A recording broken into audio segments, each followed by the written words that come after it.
إن الحمد لله نحمده ونستعينه ونستغفره ونعوذ بالله من شرور أنفسنا ومن سيئات أعمالنا من يهده الله فلا مضل له ومن يضلله فلا هادي له وأشهد أن لا إله إلا الله وحده لا شريك له وأشهد أن محمدا عبده ورسوله أما بعد فإن خير الحديث كتاب الله وخير الهدي هدي محمد صلى الله عليه وسلم وشر الأمور محدثاتها وكل محدثة بدعة وكل بدعة ضلالة وكل ضلالة في النار فأعوذ بالله السميع العليم من الشيطان الرجيم بسم الله الرحمن الرحيم قاف والقرآن المجيد بل عجبوا أن جاءهم منذر منهم فقال الكافرون هذا شيء عجيب أإذا متنا وكنا ترابا ذلك رجع بعيد قد علمنا ما تنقص الأرض منهم وعندنا كتاب حفيظ بل كذبوا بالحق لما جاءهم فهم في أمر مريج يا أيها الذين آمنوا اتقوا الله حق تقاته ولا تموتن إلا وأنتم مسلمون يا أيها الناس اتقوا ربكم الذي خلقكم من نفس واحدة وخلق منها زوجها وبث منهما رجالا كثيرا ونساء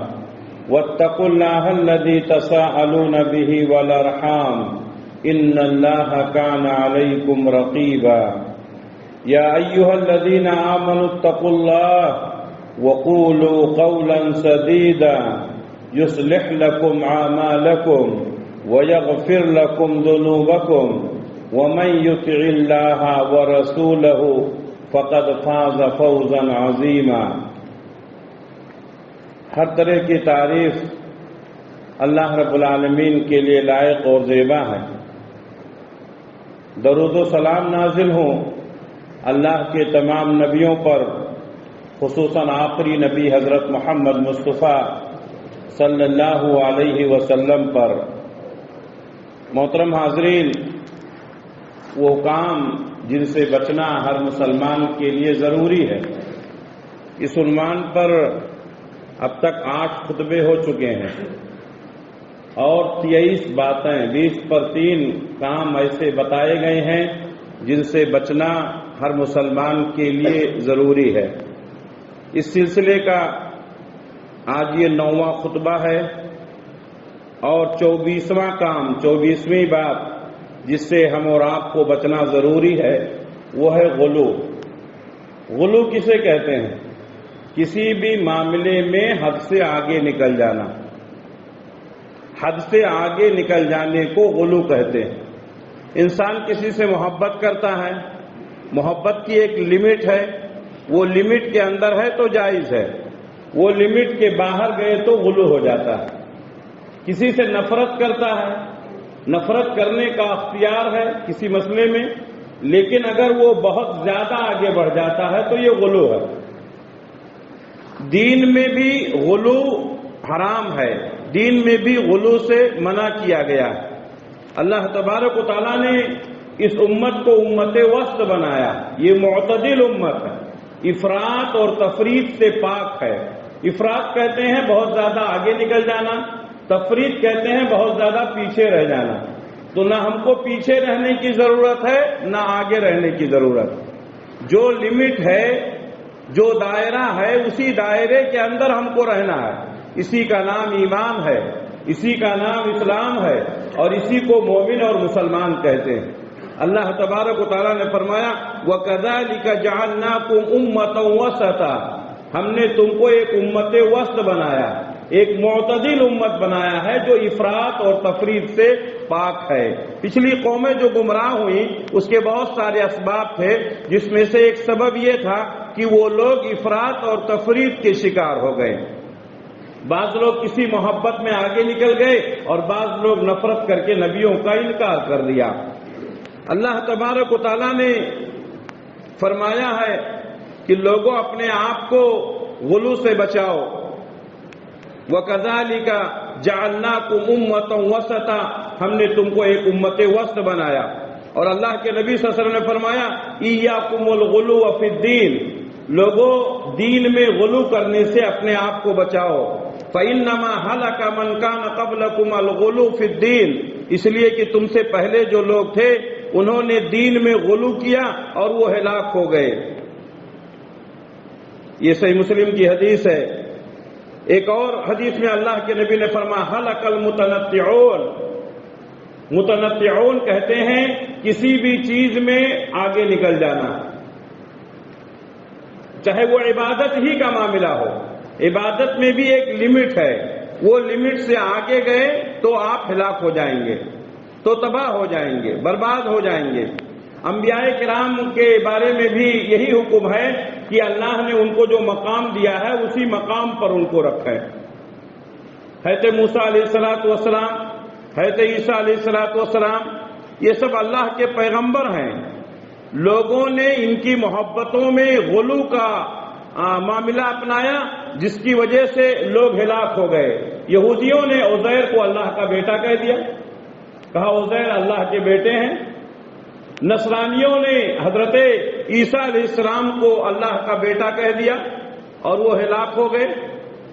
اللہ کے نبی صلی اللہ علیہ وسلم کو یہ خطرہ محسوس ہوا کہ میری امت بھی پچھلی امتوں کی طرح سے میری محبت میں غلو نہ کرے، چنانچہ آپ صلی اللہ علیہ وسلم نے فرمایا، صحیح بخاری کی حدیث ہے، لا تطرونی کما اطرت النصارى عیسیٰ ابن مریم، اے میری امت کے لوگوں میرے بارے میں تم غلو نہیں کرنا جیسا کہ عیسائیوں نے عیسیٰ ابن مریم کے بارے میں کیا۔ فَإِنَّمَا أَنَا عَبْدٌ فَقُولُوا عَبْدُ اللَّهِ وَرَسُولُهُ، میں اللہ کا بندہ ہوں، مجھے عبداللہ کہو، رسول کہو، مجھے اللہ کا بندہ کہو، اللہ کا رسول کہو۔ لیکن یہ امت نبی کی محبت میں غلو کا شکار ہو گئی۔ بہت سارے لوگ نبی صلی اللہ علیہ وسلم سے محبت کیے اور محبت میں غلو کے شکار ہوئے، آپ کا مقام اللہ سے بڑھا دیا۔ کہا توحید کے پلے میں وحدت کے سوا کیا ہے، لینا ہے ہمیں جو کچھ لے لیں گے محمد سے۔ آپ صلی اللہ علیہ وسلم سے محبت میں لوگوں نے غلو کیا تو کہا وہی جو مستوی تھا عرش پر خدا ہو کر اتر پڑا ہے مدینے میں مصطفیٰ بن کر، یہ غلو نہیں۔ نبی صلی اللہ علیہ وسلم کی محبت میں غلو کیا تو کیا کہا، آپ سیاہ و سفید کے مالک ہیں، آپ اگر چاہیں تو سب کام ہو سکتا ہے، آپ چاہیں تو لوگوں کا بیڑا پار کر دیں، آپ چاہیں تو سب کو جنت میں پہنچا دیں، آپ غیب کا اور حاضر کا علم رکھتے ہیں، آپ مشکل کشا ہیں، آپ حاجت روا ہیں۔ یہ نبی کی محبت میں غلو ہے۔ کسی بھی نبی کو یہ اختیار نہیں دیا گیا، مشکل کشا، حاجت روا، غیب کا علم رکھنے والا، نفع اور نقصان کا مالک صرف اللہ ہے۔ تو اس طریقے سے لوگوں نے اللہ کے نبی صلی اللہ علیہ وسلم کے بارے میں بھی غلو کیا۔ لوگ عبادات میں غلو کرتے ہیں۔ آپ کو معلوم ہونا چاہیے اللہ کے نبی صلی اللہ علیہ وسلم ایک بار مسجد نبوی میں آئے، دیکھا کہ دونوں کھمبوں کے درمیان ایک رسی بندھی ہوئی ہے۔ آپ نے پوچھا یہ رسی کیسی بندھی ہے مسجد میں؟ تو صحابہ نے کہا کہ اے اللہ کے رسول یہ حضرت زینب کی رسی ہے۔ کہا مسجد میں کیوں باندھا گیا؟ کہا وہ رات میں عبادت بہت کرتی ہیں اور جب وہ تھک جاتی ہیں اور نیند کا غلبہ ہو جاتا ہے تو رسی پر ٹیک لگا کر کے نماز پڑھتی رہتی ہیں۔ پیارے نبی نے فرمایا کہ رسی کو کھول دو اور زینب سے کہو کہ جب تک نشاط ہے عبادت کریں اور جب تھک جائیں اور نیند کا غلبہ ہو جائے تو جا کے سو جایا کریں، اس لیے کہ سونا بھی عبادت ہے۔ تو نماز میں بھی غلو نہیں کرنا چاہیے۔ اللہ کے نبی صلی اللہ علیہ وسلم حالت احرام میں ہیں اور آپ نے جمرات کو مارنے کے لیے کنکریاں لانے کا حکم دیا۔ صحابی رسول کہتے ہیں کہ میں نے اتنی چھوٹی کنکری دی جو 2 انگلیوں کے درمیان پکڑی جا سکتی تھی، یعنی چنے اور مٹر کے برابر۔ پیارے نبی صلی اللہ علیہ وسلم نے فرمایا یہی کنکریاں صحیح اور درست ہیں، یہی کنکریاں صحیح اور درست ہیں جمرات کو مارنے کے لیے، یعنی بڑے پتھروں کا استعمال کرنا، جوتے اور چپل کا استعمال کرنا صحیح نہیں ہے، لیکن لوگوں نے غلو کیا۔ جب وہاں جاتے ہیں اور جمرات کو مارتے، جمرات ایک شعار ہے، اللہ کے نبی صلی اللہ علیہ وسلم نے مارنے کا حکم دیا، حضرت ابراہیم علیہ السلام نے اس پر عمل کیا ہے، لیکن وہاں جاتے ہیں لوگ جوش میں آ جاتے ہیں اور یہ سمجھتے ہیں کہ شیطان کو مار رہے ہیں۔ بعض لوگ جوتے نکال کر مارتے ہیں، چپل نکال کر مارتے ہیں، بڑے بڑے پتھروں سے مارتے ہیں، یہ غلط ہے۔ ہلک المتنطعون، غلو کرنے والے، تشدد کرنے والے ہلاک ہو گئے، تباہ ہو گئے، برباد ہو گئے۔ آپ صلی اللہ علیہ وسلم نے ہر معاملے میں غلو کرنے سے منع کیا۔ ہم وضو کرتے ہیں، وضو کے بغیر نماز درست نہیں ہے، نماز کے لیے وضو شرط ہے۔ آپ نے فرمایا ایک بار اپنے ہاتھوں کو، چہروں کو، پیر کو دھو، ایک بار، اگر مناسب ہو 2 بار بھی دھو سکتے ہیں، لیکن زیادہ میکسیمم 3 بار، 3 بار سے زیادہ نہیں دھو سکتے ہیں۔ آپ غور کریں کہ وہ وضو جس کے بغیر نماز نہیں ہے، لیکن ہمارے نبی نے غلو کرنے سے منع کیا، کہا 3 مرتبہ سے زیادہ اگر کوئی وضو کرتا ہے، 3 مرتبہ سے زیادہ اپنے اعضاء کو دھوتا ہے، پیارے نبی نے فرمایا کہ اس نے سرکشی کی، وہ آگے بڑھا، نبی کی سنت کا انکار کیا۔ وضو جیسی چیز میں غلو کرنا درست نہیں ہے۔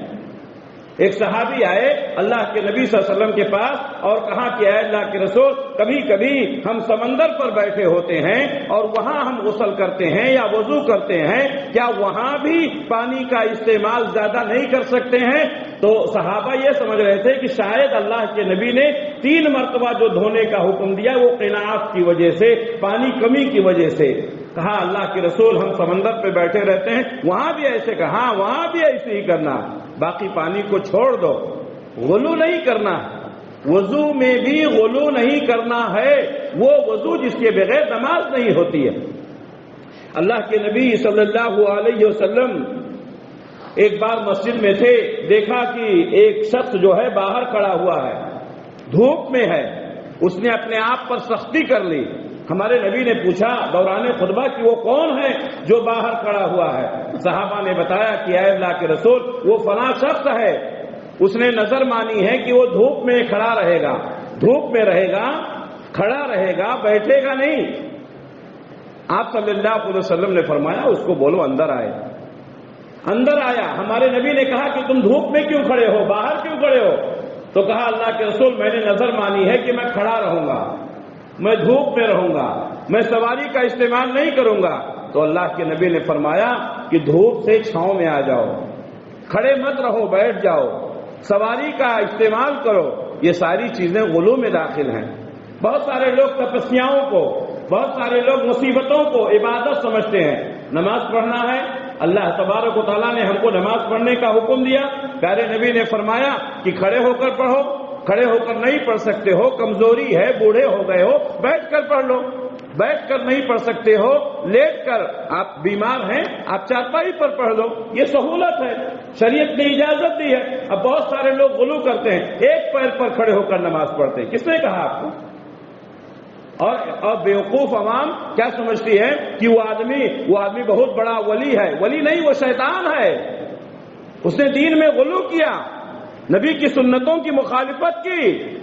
ہمارے نبی سے بڑھ کر کوئی نہیں ہو سکتا، یہ دین میں غلو ہے۔ دین تپسیاؤں کا نام نہیں ہے، دین اسلامی اصولوں پر عمل کرنے کا نام ہے۔ اللہ کے نبی صلی اللہ علیہ وسلم ایک بار حج کے متعلق فرما رہے تھے، یا ایھا الناس قد فرض علیکم الحج فحجوا، لوگو اللہ تعالیٰ نے تمہارے اوپر حج کو فرض کیا ہے، لہذا تم حج کرو۔ ایک صحابی نے پوچھا افی کل عام یا رسول اللہ، اے اللہ کے رسول کیا ہر سال فرض ہے؟ نبی صلی اللہ علیہ وسلم خاموش رہے۔ صحابی نے پھر پوچھا، آپ خاموش رہے۔ صحابی نے پھر پوچھا، آپ خاموش رہے۔ تھوڑی دیر کے بعد آپ نے فرمایا این السائل، کہاں ہے وہ شخص جو سوال کر رہا تھا؟ صحابی رسول نے کہا حضور میں سوال کر رہا تھا۔ کہا آپ نے اگر میں نعم کہہ دیتا کہ ہاں ہر سال فرض ہے تو تم کو ہر سال حج فرض کرنا پڑتا اور تم کہیں نہیں کر سکتے تھے۔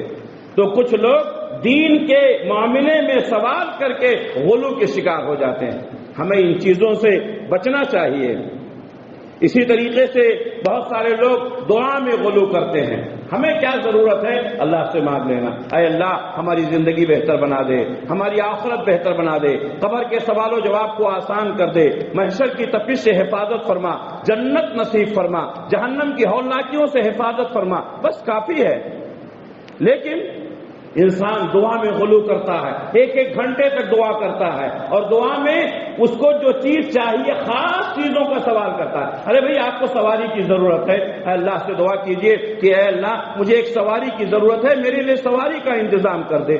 آپ اللہ سے دعا کرتے ہیں مجھے مرسیڈیز چاہیے، مجھے BMW چاہیے. غلط ہے، غلط ہے. بہت سارے لوگ دعا میں غلو کرتے ہیں، دنیا کے معاملے میں بھی آخرت کے معاملے میں بھی. ایک صحابی نے دیکھا کہ ان کا بیٹا دعا کر رہا ہے اور دعا کے درمیان کہہ رہا ہے کہ اے اللہ جب میں جنت میں داخل ہوں تو تیرے عرش کی طرف جو سفید محل ہے وہ مجھے عطا کرنا. صحابی نے دیکھا، کہا بیٹا اللہ سے سفید محل مانگ رہا ہے، وہ بھی اللہ کے داہنی طرف. کہا بیٹا یہ سب غلو ہے، یہ سب غلو ہے. اللہ سے جنت کا سوال کرو، جہنم سے اللہ کی پناہ مانگو. بہت سارے لوگ دعا میں غلو کرتے ہیں اور ایسی ایسی چیزیں مانگتے ہیں جو بیکار کی چیزیں ہیں، ہمیں ان کا سوال نہیں کرنا چاہیے. بس ہمیں ہماری ضرورت ہے. اے اللہ زندگی اس سے بہتر دعا کیا ہوگی؟ ربنا آتنا فی الدنیا حسنۃ وفی الآخرۃ حسنۃ وقنا عذاب النار. اللہ کے نبی صلی اللہ علیہ وسلم کعبۃ اللہ کا طواف کر رہے ہیں، سب سے مقدس سرزمین ہے، مقدس جگہ پر ہیں اور رکن یمانی حجر اسود کے درمیان ہے. اس وقت آپ نے اس دعا کا اہتمام کیا، ربنا آتنا فی الدنیا حسنۃ وفی الآخرۃ حسنۃ وقنا عذاب النار. اے اللہ ہماری دنیا کو بہتر بنا دے، آخرت کو بہتر بنا دے، جہنم کے عذاب سے بچا لے. بس اور کیا چاہیے؟ دنیا بہتر ہو گئی، جنت مل گئی، آخرت کے عذاب سے بچ گئے، بس اور کیا چاہیے؟ لیکن انسان کی عادت ہے وہ قریش کر کے دعا میں بھی غلو کرتا ہے. دعا میں غلو کرنے سے پرہیز کرنا چاہیے.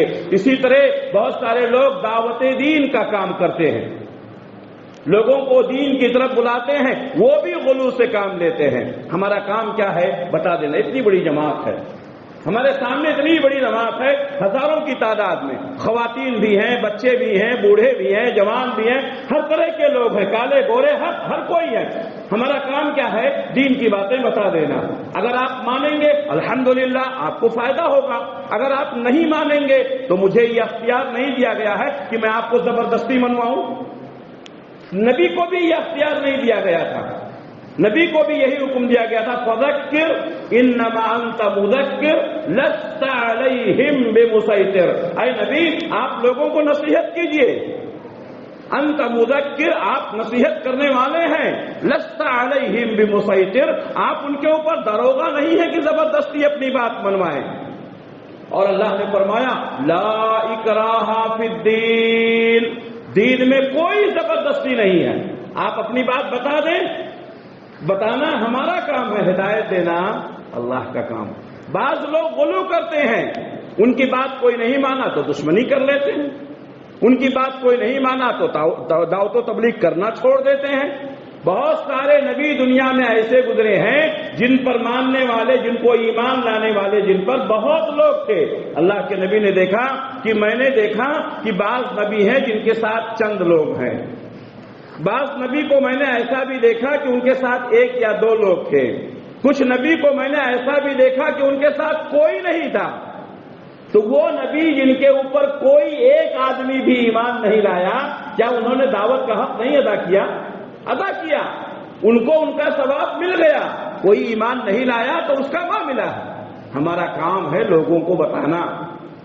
آج ہمارے نوجوانوں کو میں بار بار یہی بات کہتا ہوں، دین کی باتیں آپ جانتے ہیں، آپ کے جذبات کی، آپ کے تڑپ کی میں قدر کرتا ہوں، لیکن لوگوں کو بتانا آپ کا کام ہے، منوانا آپ کا کام نہیں ہے. ہمارے نوجوان الجھ جاتے ہیں، لڑائی کر لیتے ہیں، مناظرے کا چیلنج، یہ سب آپ کا کام نہیں ہے. آپ صحیح سے بات بتا دیں، کوئی مانتا ہے اچھی بات ہے، نہیں مانتا ہے آپ کو ثواب مل گیا. بحث نہ کریں، جھگڑا نہ کریں، گالی گلوچ نہ کریں، مناظرے کا، مباہلے کا چیلنج نہ کریں، یہ آپ کا کام نہیں ہے. لوگ غلو کرتے ہیں. پیارے نبی صلی اللہ علیہ وسلم نے امت کو سبق دیا ہے یسروا ولا تعسروا بشروا ولا تبشروا. لوگوں آسانیاں پیدا کرو سختیاں نہ پیدا کرو. بشروا ولا تبشروا لوگوں کو بشارتیں دو لوگوں کے اوپر نفرت نہ. بشروا ولا تنفروا بشارتیں دو لوگوں کے اندر نفرت نہ پیدا کرو. سختی کرنے سے انسان متشدد ہو جاتا ہے. سختی کرنے سے انسان دعوت کو قبول نہیں کرتا ہے. پیارے نبی صلی اللہ علیہ وسلم لوگوں کو محبت سے سمجھاتے تھے اخلاق سے سمجھاتے تھے. آپ صلی اللہ علیہ وسلم کی موجودگی میں صحابہ کی موجودگی میں ایک شخص نے آ کر کے مسجد نبوی میں پیشاب کر دیا. اللہ کے نبی نے اعلیٰ اخلاق کا مظاہرہ کرتے ہوئے اس کو بلایا. کہا دیکھو یہ مسجد ہے یہ اللہ کا گھر ہے یہاں ہم عبادت کرتے ہیں قرآن کی تلاوت کرتے ہیں یہاں گندگی پھیلانا مناسب نہیں ہے. ہمارے سامنے اگر کوئی مسجد میں ایسی حرکت کرے ہم جذبات میں آ جاتے ہیں ہم بھڑک اٹھتے ہیں ہمارے ہاتھ اٹھ جاتے ہیں ہم لوگوں کے اوپر ظلم کرنے لگتے ہیں. یہ طریقہ صحیح نہیں ہے. بشروا ولا تنفروا بشارتیں دینے والے بنو نفرتیں مت پھیلاؤ. یسروا ولا تعسروا آسانیاں پیدا کرو سختیاں نہ پیدا کرو. اس لیے لوگوں کو چاہیے کہ جو دعوت و تبلیغ کے میدان میں کام کر رہے ہیں اپنے اندر نرمی پیدا کریں اپنے اندر اعلیٰ اخلاق پیدا کریں لوگوں کو بشارتیں سنائیں لوگوں کے ساتھ نرمی سے پیش آئیں. سختیاں کرنے سے پرہیز کریں. بتانا ہمارا کام ہے سمجھانا ہمارا کام ہے. ہدایت دینا دل میں بیٹھا دینا یہ اللہ کا کام ہے. میرے بھائیوں 25ویں چیز جس سے ہمیں اپنے آپ کو بچانا ہے بے گناہ لوگوں کے اوپر تہمت لگانا. آپ کو کسی سے دشمنی ہو گئی آپ نے اس کے اوپر کوئی الزام لگا دیا. شوہر نے بیوی کو ناپسند کیا بیوی کے اوپر الزام لگا دیا. بیوی نے شوہر کو ناپسند کیا شوہر کے اوپر الزام لگا دیا. یہ غلط ہے. اتہام تہمت لگانا کسی کو گنہگار ثابت کرنا جبکہ وہ گنہگار نہیں ہے یہ بہت بڑا گناہ ہے. اللہ کے نبی صلی اللہ علیہ وسلم نے جن 7 گناہوں کا تذکرہ کیا جس میں آپ نے فرمایا کہ 7 ہلاک کرنے والی چیزوں سے بچو اس میں سے ایک یہ بھی ہے بے گناہ خواتین پر مومنہ محسنہ اللہ والی بھولی بھالی نیک خواتین پر الزام لگانا. آپ کو آپ کی بیوی پسند نہیں ہے آپ طلاق دے دیجئے مسئلہ ختم. بیوی ہے اپنے شوہر کو ناپسند کرتی ہے خلا لے لے شرعی اعتبار سے اس کو حق ہے لیکن الزام لگانے کی کیا ضرورت ہے. بیوی کو ناپسند کرتا ہے تو اس کے اوپر الزام لگا دیتا ہے. بیوی شوہر کو ناپسند کرتی ہے اس کے اوپر الزام لگا دیتی ہے. اللہ تبارک و تعالیٰ نے اس سے منع کیا. یہ مومنوں کا کام نہیں ہے. اللہ نے فرمایا والذین یرمون المحصنات جو لوگ پاک دامن عورتوں پر اتہام لگاتے ہیں تہمت لگاتے ہیں ثم لم یاتوا باربعۃ شہداء پھر وہ 4 گواہ نہیں پیش کر سکتے ہیں فجلدوہم 80 جلدہ ان کو 80 کوڑے مارے جائیں گے. ولا تقبلوا لهم شہادۃ ابدا اور ان کی گواہی کبھی قبول نہیں کی جائے گی. اولئک هم الفاسقون یہ فاسق لوگ ہیں. سورہ نور کی آیت ہے. جو لوگ پاک دامن عورتوں پر الزام لگاتے ہیں ان کے لیے ضروری ہے کتنے گواہ پیش کرائیں 4 گواہ. اگر 4 گواہ نہیں پیش کریں گے تو ایسے لوگوں کو 80 کوڑے مارے جائیں گے ان کی گواہی قبول نہیں کی جائے گی اور یہ لوگ فاسق لوگ ہیں.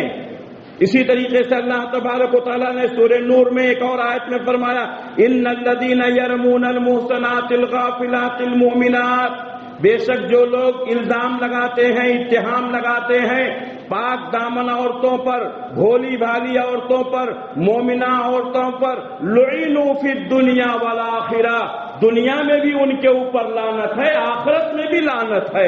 وَلَهُمْ عَذَابٌ عَظِيمٌ اور ان کے لیے بڑا عذاب ہے.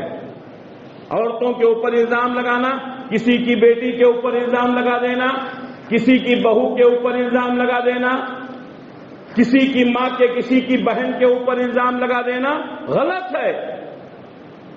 لیکن یہ معاملہ چل رہا ہے پہلے بھی چلتا رہا آج بھی چلتا رہا. پاک دامن عورتوں کو بدنام کرنا. ارے لوگوں نے مریم کو نہیں چھوڑا حضرت مریم علیہ الصلاۃ والتسلیم حضرت عیسیٰ علیہ الصلاۃ والسلام کی والدہ، جن کے تعلق سے میں نے پچھلے درس میں بتایا تھا۔ حضرت مریم کو جب بچہ پیدا ہوا، حضرت عیسیٰ علیہ السلام کی ولادت ہوئی، لوگوں نے کہا کہ مریم کے یوسف نجار سے غلط تعلقات تھے۔ اللہ اکبر! لوگوں نے ایسی پاکیزہ عورتوں کو نہیں چھوڑا۔ اللہ تعالیٰ نے قرآن مجید میں آیت اتاری، احسنت فرجہا، مریم وہ ہیں جنہوں نے اپنے شرمگاہ کی حفاظت کی ہے۔ لوگوں نے مریم کو نہیں چھوڑا، الزام لگایا کہ یوسف نجار کے ساتھ ان کے غلط تعلقات تھے اور عیسیٰ کی جو پیدائش ہوئی ہے یہ حرام ہے۔ لوگوں نے کس کو چھوڑا؟ ہمیں تمہیں کیا چھوڑیں گے میرے بھائیوں؟ اور آگے بڑھیے، اللہ کے نبی صلی اللہ علیہ وسلم کی پاکیزہ بیوی، بانفیس بیوی حضرت عائشہ صدیقہ رضی اللہ تعالیٰ عنہا پر بھی تہمت لگایا گیا۔ آپ ایک میدان میں، ایک جنگ میں گئے تھے، واپس آ رہے تھے، آپ نے قیام کیا، واپسی میں حضرت عائشہ صدیقہ رضی اللہ تعالیٰ عنہا کسی کام کے لیے گئی تھی، قافلہ روانہ ہو گیا، ہودج کو اونٹ پر رکھا گیا، لوگوں کو معلوم نہیں پڑا کہ اس میں عائشہ صدیقہ رضی اللہ تعالیٰ عنہا نہیں ہے۔ تھوڑی دیر کے بعد واپس آئیں، قافلہ جا چکا تھا، اسی جگہ پر بیٹھ گئی، نیند لگ گئی۔ صفوان ابن معطل رضی اللہ تعالیٰ عنہ صحابی رسول ہیں، یہ جنگ میں ہمیشہ پیچھے رہتے تھے۔ اللہ کے نبی صلی اللہ علیہ وسلم اور آپ کے قافلے کے چلے جانے کے بعد یہ واپس آئے، دیکھا کہ حضرت عائشہ صدیقہ رضی اللہ تعالیٰ عنہا سوئی ہوئی ہے۔ پردے کا حکم نازل ہونے سے پہلے صفوان ابن معطل نے حضرت عائشہ صدیقہ رضی اللہ تعالیٰ عنہا کو دیکھا تھا، دیکھتے ہی پہچان گئے اور کہا انا للہ و انا الیہ راجعون۔ بس صرف اتنی بات کہی تھی، اپنے اونٹ کو بیٹھایا، اما عائشہ سوار ہوئی، اونٹ کی نکیل پکڑ کر کے صفوان ابن معطل چل رہے ہیں، اوپر حضرت عائشہ صدیقہ رضی اللہ تعالیٰ عنہ سوار ہیں۔ میرے بھائیوں، دشمن کو ایک موقع چاہیے، بدنام کرنے کے لیے ایک موقع چاہیے۔ منافقوں نے دیکھا صفوان ابن معطل اونٹ کی نکیل پکڑ کر چل رہے ہیں، حضرت عائشہ صدیقہ رضی اللہ تعالیٰ عنہا اونٹ پر بیٹھی ہوئی ہیں۔ منافقین نے اعلان کر دیا حضرت عائشہ کے ناجائز تعلقات ہیں صفوان ابن معطل پر۔ پیارے نبی صلی اللہ علیہ وسلم کو کتنی تکلیف ہوئی ہوگی ہم سوچ نہیں سکتے ہیں۔ آپ صلی اللہ علیہ وسلم کسی معاملے میں جلدی ممبر کا استعمال نہیں کرتے تھے، لیکن جب آپ کی بیوی کے اوپر الزام لگایا گیا، میرے بھائیوں، دکھتی رگ پر انگلی رکھی گئی۔ اللہ کے نبی صلی اللہ علیہ وسلم پریشان ہو گئے اور آپ اسی پریشانی کے عالم میں آئے، ممبر رسول پر قدم رکھا، صحابہ کرام سامنے موجود ہیں۔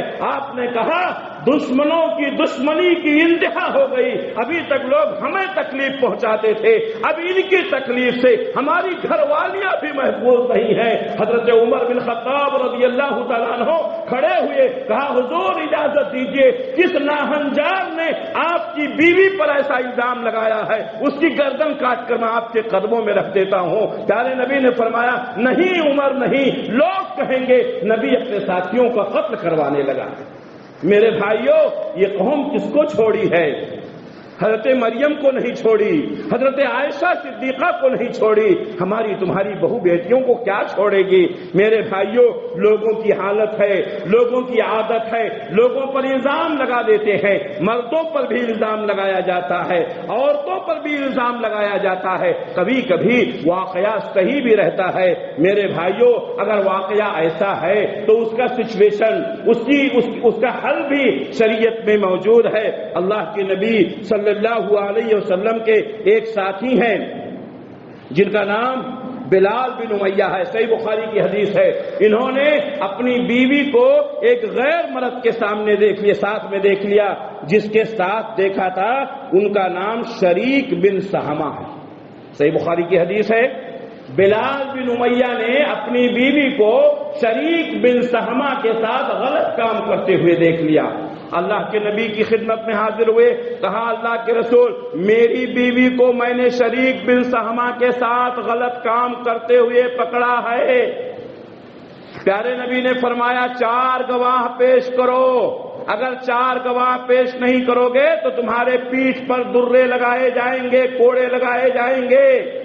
حضرت بلال بن امیہ نے کہا حضور یہ کیسا معاملہ ہے، ایک آدمی اپنی بیوی کو غیر مرد کے ساتھ دیکھے گا تو وہ 4 گواہ لانے جائے گا۔ حضور نے فرمایا بلال میں جانتا ہوں تم غیرت مند ہو، لیکن میں تم سے زیادہ غیرت مند ہوں اور اللہ ہم سے زیادہ غیرت مند ہے۔ یہ ہمارا بنایا ہوا قانون نہیں ہے، یہ اللہ کا بنایا ہوا قانون ہے۔ اللہ نے فرمایا والذین یرمون المحصنات، جو پاکیزہ عورتوں پر، پاک دامن عورتوں پر اتہام لگاتے ہیں، ثم لم یاتوا باربعۃ شہداء، پھر وہ 4 گواہ نہیں لاتے ہیں، فجلدوہم 80 جلدہ، تو ان کو 80 کوڑے مارے جائیں گے۔ یہ ہمارا بنایا ہوا قانون نہیں ہے، یہ رب ذوالجلال کا بنایا ہوا قانون ہے۔ اگر کسی عورت پر الزام لگایا گیا تو 4 گواہ پیش کرنا، پیش کرو گے تو ٹھیک، ورنہ تمہاری پیٹھ پر 80 کوڑے مارے جائیں گے۔ حضرت بلال پریشان ہوئے، کہا ایک تو میری بیوی کی عزت ٹوٹ گئی، میری بیوی غلط ہے، دوسرے میں 4 گواہ کہاں سے لاؤں، تیسرے میرے اوپر کوڑے برسائے جائیں گے۔ اے اللہ یہ معاملہ کیا ہے؟ میرے بھائیوں، اللہ تبارک و تعالیٰ نے آیت اتاری جس کو آیت لعان کہتے ہیں۔ ہر چیز کا حل اسلام میں ہے، اسلام کا مطالعہ کرو، صحیح علماء کے ساتھ بیٹھو، دین سیکھو۔ اللہ کے نبی صلی اللہ علیہ وسلم حضرت بلال بن امیہ سے یہ گفتگو کر رہے ہیں، آیت لعان اتری۔ آیت لعان کسے کہتے ہیں؟ ایک شوہر نے اپنی بیوی کو غیر مرد کے ساتھ کام کرتے ہوئے دیکھ لیا، 4 گواہ پیش نہیں کر سکتا ہے، تو اس کا طریقہ یہ ہے، قاضی بیٹھے گا، ایک طرف مرد کھڑا ہوگا، دوسری طرف عورت کھڑی ہوگی، مرد 4 مرتبہ قسم کھائے گا، کہے گا اللہ کی قسم میں نے اپنی بیوی کو فلاں آدمی کے ساتھ کام کرتے ہوئے دیکھا ہے، غلط کام کرتے ہوئے دیکھا ہے، 4 مرتبہ قسم کھائے گا اور 5ویں مرتبہ کہے گا اگر میں جھوٹا ہوں تو میرے اوپر اللہ کی لعنت۔ کسی کو آیت لعان کہتے ہیں۔ اب مرد نے یہ قسم کھا لی، اب وہ بری ہو گیا۔ اب اگر عورت اقبال جرم کر لیتی ہے تو اس کو رجم کیا جائے گا، اور اگر وہ بھی اقبال جرم نہیں کرتی ہے بلکہ وہ بھی قسم کھاتی ہے، 4 مرتبہ قسم کھاتی ہے، اللہ کی قسم فلاں آدمی کے ساتھ میرے غلط تعلقات نہیں ہیں، 4 مرتبہ قسم کھائے گی، 5ویں مرتبہ کہے گی اگر میں جھوٹ بولتی ہوں تو میرے اوپر اللہ کی لعنت ہے۔ اگر وہ کر لیتی ہے تو میاں بیوی کے درمیان جدائی کر دی جائے گی، شوہر بیوی دونوں الگ الگ کر دیے جائیں گے۔ یہ فیصلہ قاضی کرے گا، دونوں کو کوئی سزا نہیں ہے۔ اللہ کے نبی صلی اللہ علیہ وسلم نے یہ فیصلہ کیا۔ بعد میں اس عورت کو جو بچہ پیدا ہوا، جو الزام لگایا تھا حضرت بلال بن امیہ نے، وہ صحیح اور درست تھا، لیکن اللہ کے نبی صلی اللہ علیہ وسلم نے فرمایا کہ اگر اللہ تعالیٰ نے یہ آیت لعان نہ اتاری ہوتی تو میں اس کو سزا دیتا، لیکن وہ اپنے آپ کو سزا سے بچا لی۔ میرے بھائیوں، اسی طریقے سے 26واں کام جس سے ہمیں اپنے آپ کو بچانا ہے، حلالہ کرنا ہے۔ حلالہ یہ ایک ملعون چیز ہے، لیکن جب لوگ سنتوں سے دور ہو جاتے ہیں، جب کتاب اللہ کا علم نہیں رہ جاتا تو ایسی غلط حرکتیں کرتے ہیں۔ یہ مقلدین جنہوں نے ائمہ کی تقلید کی ہے، یہ کام انہی کے یہاں ہے۔ آپ کو میں بتاتے چلوں، جب انسان مقلد ہو جاتا ہے تو اس کی عقل منجمد ہو جاتی ہے، وہ اپنی عقل کا استعمال نہیں کر سکتا ہے۔ میرے بھائیوں، مقلد مت بنو، متبع سنت بنو، متبع سنت بنو۔ مقلد کے پاس عقل نہیں ہوتی ہے، مقلد اپنی عقل کا استعمال نہیں کر سکتا ہے۔ امام نے کہہ دیا کرنا ہے تو کرنا ہے، اب اس کو اپنی عقل کے استعمال کرنے کا اختیار نہیں ہے۔ جو متبع سنت ہوتا ہے، نبی کی حدیثوں کو پڑھتا ہے، قرآن کی آیتوں کو پڑھتا ہے، قرآن کی آیت اور حدیث کے مطابق عمل کرتا ہے۔ لیکن جو مقلد ہوتا ہے، کہتا ہے قرآن کی آیت اپنی جگہ پر، حدیث اپنی جگہ پر، ہمارے امام نے جو سمجھا ہے وہی ہم کریں گے، اس کو مقلد کہتے ہیں۔ میرے بھائیوں، یہ حلالہ مقلدین کے ہاں ہے۔ میرے بھائیوں، ایک آدمی اپنی بیوی کو غصے میں آ کر طلاق دے دیتا ہے۔ غلطی کس نے کی؟ مرد نے کی۔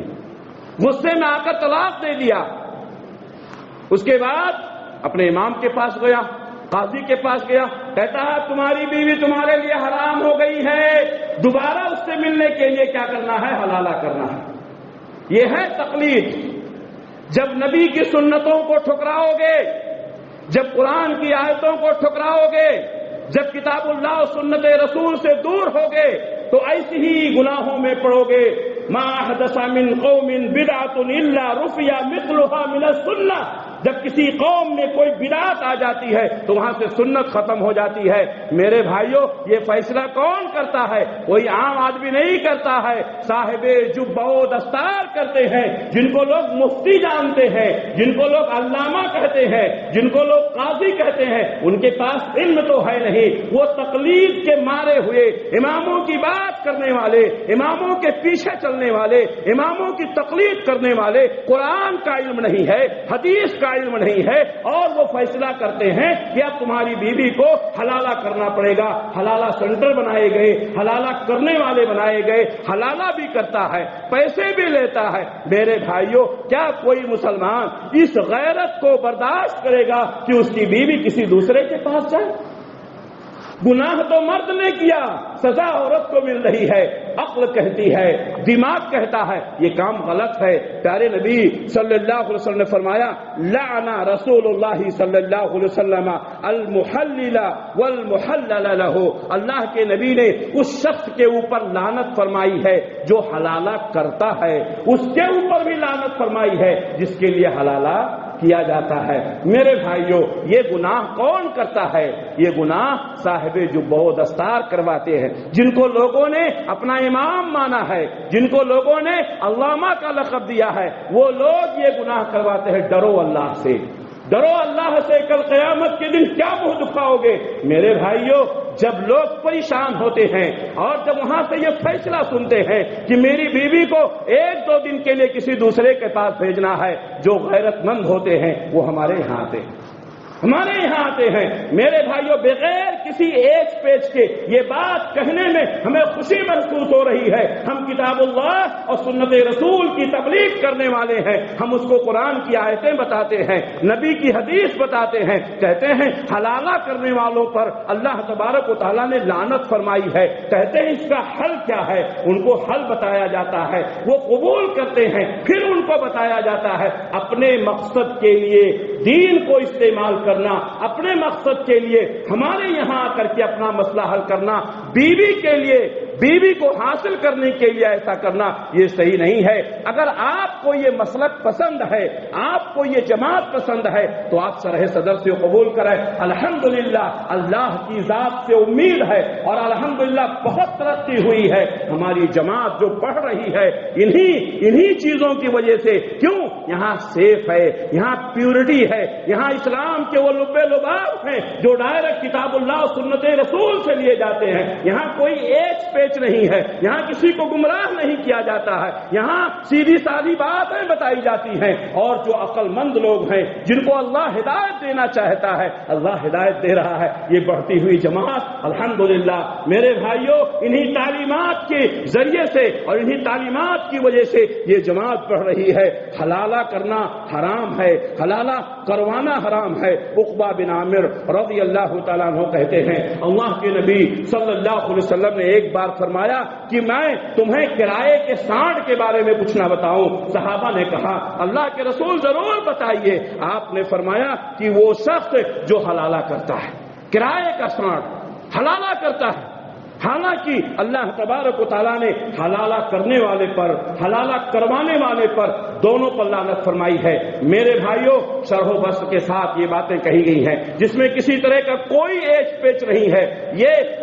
یہ کتاب اللہ اور سنت رسول کی پاکیزہ تعلیمات ہیں جس سے عام لوگ ناواقف ہیں۔ میرے بھائیوں، میں آپ سے اپیل کرتا ہوں، دین کو سیکھو، دین کو سیکھو، علماء سے سیکھو، ان علماء سے سیکھو جن کے پاس اللہ کی کتاب کا علم ہے، جن کے پاس نبی کی حدیث کا علم ہے۔ وہ علماء نہیں جو آپ کو گمراہ کرتے ہیں، وہ علماء نہیں جو آپ کی عزتوں کے ساتھ کھلواڑ کرتے ہیں، وہ علماء نہیں جو آپ کے جیب پر ڈاکے ڈالتے ہیں، وہ علماء نہیں جو آپ کی بہو بیٹیوں کی عزتوں کو نیلام کرتے ہیں۔ آؤ کتاب اللہ کی طرف، آؤ سنت رسول کی طرف، یہیں سے ہم کو عزت ملے گی۔ حضرت عمر بن خطاب رضی اللہ تعالیٰ عنہ کہا کرتے تھے، لا عز لنا الا بالاسلام، ہم کو صرف اسلام سے عزت مل سکتی ہے۔ یہ اسلام کی وہ چھاونی ہے جہاں پر آپ عزت کے ساتھ رہیں گے۔ گے، آپ کی گھروانیاں عزت کے ساتھ رہیں گی اور اتباع رسول کو چھوڑیں گے، تقلید میں جائیں گے، نہ آپ محفوظ ہوں گے نہ گھر کی بیویاں محفوظ ہوں گی۔ اللہ سے دعا ہے کہ اللہ رب العالمین ہم تمام لوگوں کو حق بات قبول کرنے کی توفیق عنایت فرمائے۔ اللہ ہم سب کو سچا پکا مسلمان بنائے، بے حیائی، بے شرمی، بے غیرتی، بے عزتی سے اللہ ہم سب کی حفاظت فرمائے۔ اللہ جب تک دنیا میں رکھے اسلام پر قائم رکھے، خاتمہ ہو تو ایمان بالخیر پر ہو۔ ربنا تقبل منا انك انت السميع العليم وتب علينا انك انت التواب الرحيم برحمتك يا ارحم الراحمين آمين۔